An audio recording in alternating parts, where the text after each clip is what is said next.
सुबह उठकर वनजाक्षी देखती है कि जहाँ पिछली रात को एक छोटा सा पौधा था, वो अगले दिन एक बड़ा 6 फुट वाला पेड़ बन चुका था। और इतना ही नहीं, उनपे बैंगन भी इतने भरे भरे और 4 गुना बड़े भी उग गए थे। ये देख वनजाक्षी अपनी आंखों का खुद यकीन नहीं कर पा रही थी।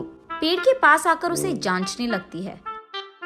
ये कैसे हुआ? कि मुमकिन कैसे है? कल तक तो ये पौधा था, आज पेड़ कैसे बन गया?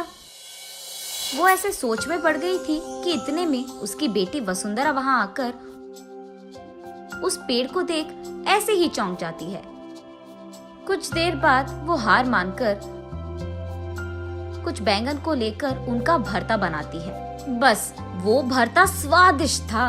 उस स्वाद पे फिदा होकर माँ बेटी दोनों बचे कुछ बैंगनों को उनके आजू बाजू पड़ोसी लोगों में बांट देते हैं।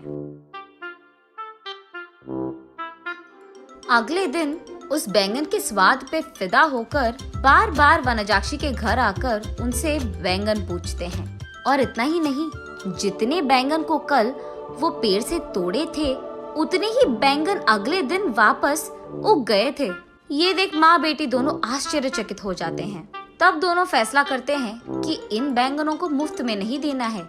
ये कहकर बेचते हैं कि ये जादुई पेड़ है और इसके बैंगन बहुत स्वादिष्ट हैं। ऐसे वो बैंगन दुगने रेट में बिक जाते हैं। कुछ ही दिनों में इन स्वादिष्ट बैंगनों के बारे में और वो बड़ा सा बैंगन के पेड़ के बारे में इधर उधर बात फैलकर आजू बाजू पड़ोसी शहर तक पहुंच जाता है। इसलिए हर रोज सुबह शुरू होते ही पेड़ में भर के बैंगन उगते थे और उनके लिए लोगों की लाइन लग जाती थी सुबह सुबह, और वो भी वनजाक्षी के घर के बाहर। वनजाक्षी का पैसों का डिब्बा हर रोज पैसों से भर जाता था और ये बहुत साधारण सी चीज होती थी। कुछ ही दिनों में वनजाक्षी का नाम बैंगन से जुड़ गया और सब उसे बैंगन बेचने वाली वनजाक्षी करके बुलाने लग गए। और इतना ही नहीं, वो बहुत कम समय में उस सारे गांव में सबसे अमीर बन जाती है। बड़ी सी बंगला बनवाती है और उस बैंगन के पेड़ के चारों ओर बाड़ लगवा देती है और उस पेड़ के पास एक सिक्योरिटी गार्ड को भी रख लेती है। एक दिन वसुंधरा वनजाक्षी के पास जाकर ऐसे कहती है, माँ, रातों रात एक छोटा सा पौधा इतना बड़ा पेड़ कैसे बन गया? और ऊपर से अगर सारे के सारे बैंगन हमने तोड़ दिया तो भी अगले दिन उनके जगह में उतने ही भर के बैंगन उग जाते हैं। ये कैसे मुमकिन है? अरे हाँ, मैं भी इस चीज के बारे में सोचना भूल गई। चलो जो भी हुआ उनसे हमारा अच्छा ही तो हुआ। अब तो मुझे तुम्हारी शादी की भी कोई फिक्र नहीं है बेटा, ऐसे कहती है। और ठीक तभी वनजाक्षी को एक बात याद आती है। उस समय में जब भी वनजाक्षी के लिए रिश्ते लाते थे तो कुछ भी सेट नहीं होता था। अगर वसुंधरा को लड़का पसंद आ गया तो लड़के वालों को इनका दहेज नहीं पसंद आता था, और अगर लड़के ने वसुंधरा को पसंद कर लिया तो वसुंधरा को वो लड़का पसंद नहीं आता था। ऐसे बहुत सारे रिश्ते देख देख कर वनजाक्षी थक कर ये सोचने लगती है कि शायद उसकी बेटी के कुंडली में कोई दोष है, इसीलिए वो बहुत सारे पूजा पाठ करवाती रहती थी। ऐसे ही एक दिन वो मंदिर में पूजा करवा के घर लौटती रहती है। तब रास्ते में उसे एक बैंगन का टुकड़ा नजर आता है। उसे लेकर वो अपने घर के सामने रख देती है। और कुछ दिन बाद उस जगह में एक छोटा सा पौधा उग गया था। मंदिर जाने से पहले उन बैंगनों को देख वनजाक्षी सोचती है, घर आने के बाद ना इन बैंगनों का एक बहुत अच्छा भरता बनाना है मुझे। यही सोचते हुए वो मंदिर चलती रहती है। रास्ते में वो ऐसे सोचती है, अगर कोई वो बैंगन को लेके गया तो वो फैसला करती है कि जल्दी जल्दी वो मंदिर जाकर भगवान की प्रार्थना करके बाहर आ जाएगी। वापस आते वक्त उसे रास्ते में एक साधु नजर आते हैं। उनके पास जाकर वो ऐसे पूछती है, स्वामी, मैं मेरी बेटी की शादी करवाने के लिए बहुत कोशिश कर रही हूँ, लेकिन नहीं हो रहा है। कृपा करके इसका कोई हल निकाल दीजिए। ठीक है, उस जगह पे बैठकर अपनी पूरी मन से प्रार्थना करो, ऐसे कहते हैं साधु।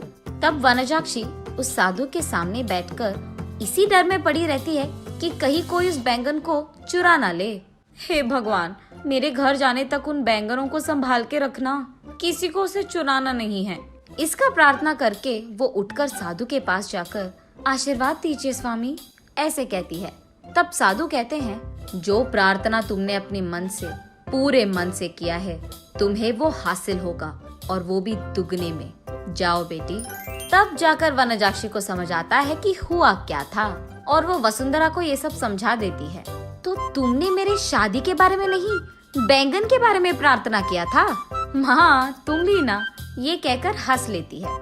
चलो जो भी हुआ, हमारा तो भला ही हुआ ना बेटी। इस बैंगन के पेड़ के वजह से हम अमीर बन गए हैं, और कल ही तुम्हारा स्वयंवर है, तैयार हो जाओ। ये कहकर आजू बाजू पड़ोस के सारे गांव में डंडोरा पिटवाती है कि उससे भी अमीर लोग उसकी बेटी से शादी करने के लिए स्वयंवर आ जाए।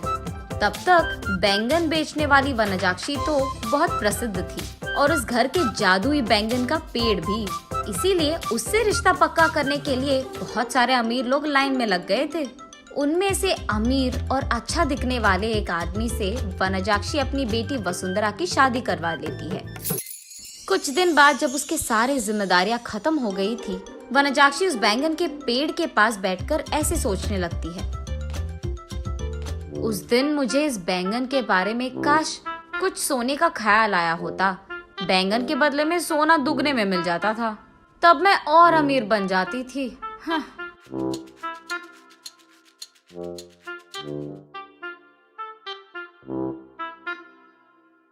अगले दिन सुबह उठ के देखने पर उस बड़े बैंगन के पेड़ के जगह में वही पुराना वाला छोटा सा पौधा था जो वनजाक्षी ने वहां लगाया था। तब वनजाक्षी को पूरी बात समझ में आती है। आशा करना तो अच्छा ही है, लेकिन लालच करोगे तो निराशा ही मिलेगी।